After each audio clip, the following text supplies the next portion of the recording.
Okay, so if you own a Android or a smart television at your home and you're not very happy about the performance, you have a complaint that your television, your smart TV or your Android television is really very slow and you've done almost everything to speed up your TV, then I regret to say that it might not be your television's performance, but it might be you who's using it. So in this video, I'm gonna cover some quick tips which will definitely help you to improve your performance. And these are thumb rules that you should follow, no matter which brand or which smart television, how advanced it is, which Sony Android. This one is a Sony Android television, but it doesn't matter whether it's a smart television or any other Android television.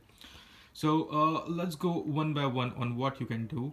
The thumb rule is, if you're using an application, not using an application which is driven by internet, you should definitely plug off your broadband connection from your television. So at the moment, you can see I'm connected to television, but let's say if I am using, Freeview, then I don't need to be connected to internet, because the reason is your smart television is really very smart. It would be downloading or updating a lot of apps in the background, and there would be some operating system updates would be happening, and it would be connected to internet and using the bandwidth. So definitely, if you're not using internet for any of your stuff on your television, you're just watching Freeview or your cable television, there is absolutely no need to connect to internet. So that's rule number one. Secondly, we have to be very careful with the choice of apps that we have on our television. There might be a lot of apps sitting on your television which really makes no sense, and you have not watched them or used them for ages. So take them out of your television. That's another thing. Best way to do it. Secondly, we need to identify, or thirdly, we need to identify how we are connecting to internet. I would recommend and totally suggest that you should be connecting to LAN rather than connecting to Wi-Fi if possible. It's pretty straightforward. You just need to have a LAN cable connected to your television. If you can do that, if your television is not far away from where you have a socket for broadband. If not, then we can still go with Wi-Fi. So in this case, you can see I'm connected to wired LAN. The signal won't be intermittent; it won't be breaking. So for seamless, watching your television over the internet, I would recommend definitely go for a wired LAN. It's I won't say much faster, way faster, but it is definitely more stable than your Wi-Fi. So that's number three. Number four, you need to kind of keep an eye on what's happening on your television. So here on this Sony Android television, I'm going to the settings. Definitely, if you have any other brand, Samsung, LG, Philips, whatever, you should have a settings menu. You should go into the settings menu, and then in that case, you have something called apps. Okay, I'll go into apps, which has a clearly, well-defined usage and installations of your apps on your television. So you should, on this one you can see the recently downloaded apps for me: the Kodi, Cine Trailer, YouTube Kids, Yup TV. I've done reviews of for all of these apps. If you want to understand and know how these are useful and how you can use these apps, you can watch my other videos. Okay, but I'm not going into that detail. Definitely. Okay, so let's go one by one. Let's go to Kodi. And what do you see on the first screen? You can see that it is storing 766 megabyte of storage space on my television, which is huge. So unless you use it, you take it off. The less the data, the better the performance it is. You need to understand that your smart television or your Android television is no different than your laptop, your tablet, or your mobile. So you need to treat them as a computer. So if they are using storage space, they would be storing something in cache. So this is to keep your your what you like to watch more into their memory, so that they can bring it back to you at a quick rate. So they would customize your requirements and put that in a cache memory and bring that back to you. Whenever I go to Kodi, they have my settings in place. So if I clear the cache, let me do that here. If I clear my cache, it will clear up around 80 megabyte of data. You've seen that. Okay, sometimes if the app is really very slow, there's an option to force stop the app. You just go on that and do that. So it is as simple as your in your computer. If you do control alt delete and then end a task, it's similar to that. So if any of your application is making your smart television or your Android television to freeze, and it's making it, definitely you need to force stop that application. And then you don't, either you can restart it, which is not an ideal way of doing it. You won't want to do that. So the better way is you come to the settings, apps, and then go to the particular app and then click on force stop. Storage used, you need to be very careful about how much memory it is taking, each of the app is taking. If it is too much, just clear the data on that. What clearing the data would do is it will take it back to the factory setting, or maybe the first install of that app. So if I clear my Kodi data completely, what it will do is it will still have the app on my machine, on my television, but it will be a new. It will treat it when I go into it as a new install, and I'll have to do all my setup and settings and sign in and creating a login, whatever, or maybe signing in again as I would have done it when I would have installed it in the first place. So that's one way. Similarly, for any other app, the same thing applies. You need to, if you want to uninstall it, storage, clear cache, clear data. If you want to set up some from defaults, and this is more important, notifications. If you don't want to get any notifications from a particular app, set them to off. Otherwise, they'll be pushing in something, and something would be running in background. So that's another tip we should have in mind.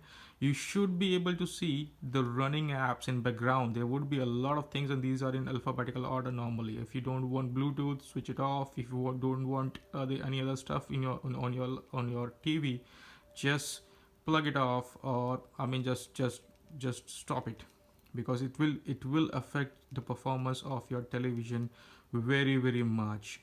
So Google Play, that's fine. Okay, so that's just a tip, and you can go through it. I don't want to waste your time on that, but this is definitely one thing you need to do on your TV. Program guide. Okay, if you want to see what's happening, I'll come back to that again. But storage and reset, you should be able to see how much memory it is. My television is a Sony Android television, 2017 version. I've done reviews on this television. It has a total space of 8.2 gigabyte. Not many TV come with this much and space. So it is. I would say it's fairly good, but it's not, in infinity. Definitely, I need to take care of how much I'm storing here. If I'm not happy, if I just want to do a rebuild, I would do a factory data reset, and it will take my TV to a place where where it was when I bought it new. So I'll have to do all new connections, set up Wi-Fi, everything on this television again. Another thing you can do is you go to the power setting of your television. Here on this television, you can see eco, change the setting related to your power consumption, and power saving, you can switch it on and put it as a high or a low. That will save a lot of energy on your television. Most of the television should have this option. It doesn't affect the performance. To be honest, it does affect your performance because it is consuming energy to some extent. Another thing you can do is you can set the standby time. So if you're not using it for an hour, for 2 hours, let me put it as 2 hours.